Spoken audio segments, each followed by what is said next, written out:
Século XIII.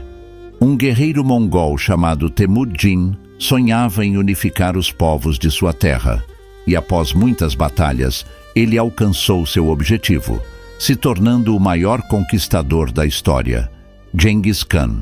Os mongóis eram guerreiros destemidos e violentos, e inspirados pelo seu líder, acreditavam na conquista divina do mundo, e os povos que não se submetiam a eles eram dizimados e saqueados.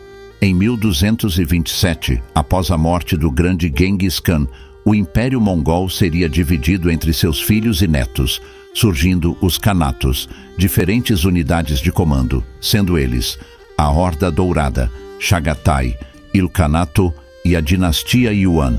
Kublai Khan, um dos netos de Genghis Khan, era o líder da dinastia Yuan e dominou totalmente o território da atual Coreia e parte da China.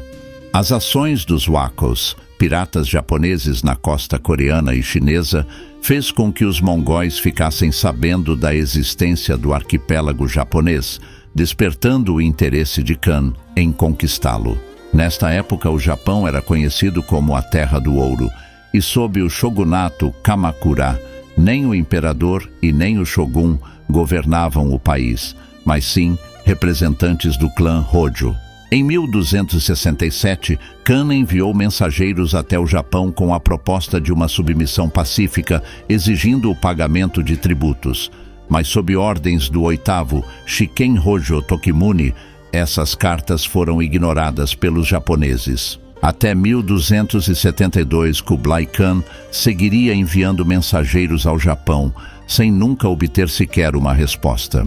Em 1274, se antecipando sobre um possível ataque mongol, os japoneses enviaram cerca de 3.600 homens para a baía de Hakata, na ilha de Kyushu, mas a quantidade de mongóis que estariam a caminho das terras nipônicas seria amplamente superior. Os mongóis não eram exímios navegadores, uma vez que suas conquistas se deram totalmente por terra, e velejar cerca de 900 quilômetros seria um desafio que eles teriam que enfrentar.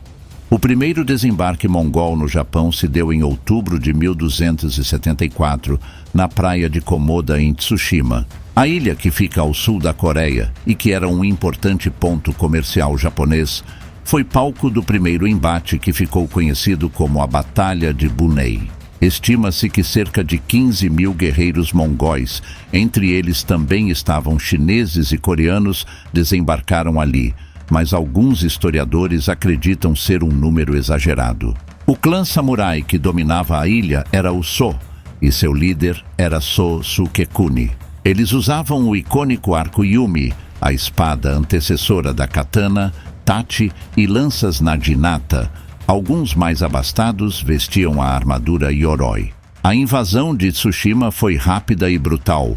Os mongóis, com ampla experiência no campo de batalha e com armas totalmente desconhecidas pelos japoneses, como o uso da pólvora em explosivos, levaram cerca de 8 dias para tomarem totalmente o controle deste importante ponto comercial japonês. Sukekuni e os 80 samurais foram totalmente derrotados.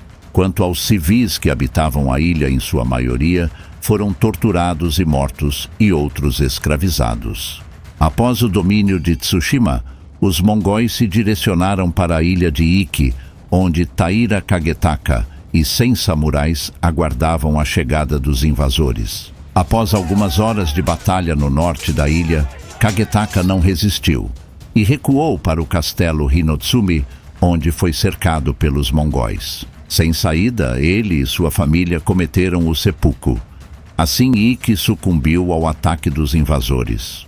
Logo depois, os invasores se dirigiram para a baía de Hakata, onde os japoneses, com muita dificuldade, conseguiriam resistir às tropas inimigas. Parece que os deuses estavam ao lado dos japoneses, pois uma incrível tempestade devastaria as embarcações mongóis, surgindo ali o termo kamikaze, vento divino.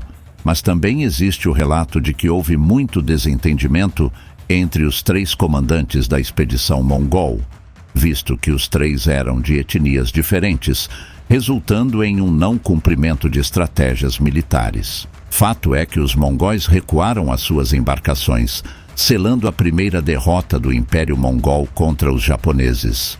Após a primeira derrota na Baía de Hakata, Kublai Khan não desistiria de conquistar o território japonês, enviando no ano seguinte mais mensageiros com a proposta de submissão. Mas dessa vez os japoneses romperam o silêncio e responderam, decapitando todos os emissários mongóis em uma praia. Até 1279, Kublai Khan seguiu enviando emissários, mas todos tiveram o mesmo destino.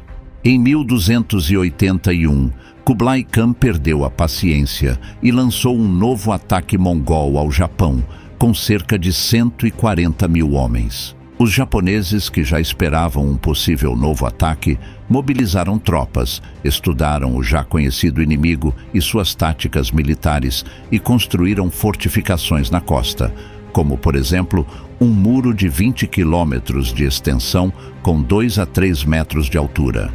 Apesar do segundo ataque ter sido maior que o primeiro, os japoneses resistiram por 53 dias, além de contra-atacar os navios mongóis em alto mar com pequenos botes durante a noite, eliminando oficiais de alta patente e ateando fogo nestas embarcações. Este segundo e último conflito entre mongóis e japoneses ficou conhecido como a Batalha de Khoan. E sim, segundo relatos, houve novamente uma tempestade em alto mar que teria destruído diversos navios e tropas mongóis. Em 2014 foi encontrado no Mar do Japão um navio de Kublai Khan, onde especialistas afirmam ter sido afundado pela tempestade da segunda tentativa de invasão.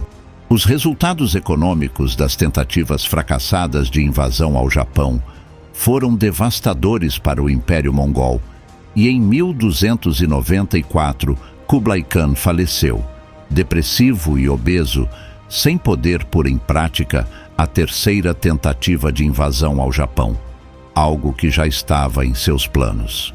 Se você gostou do vídeo, inscreva-se no canal e deixe o seu like.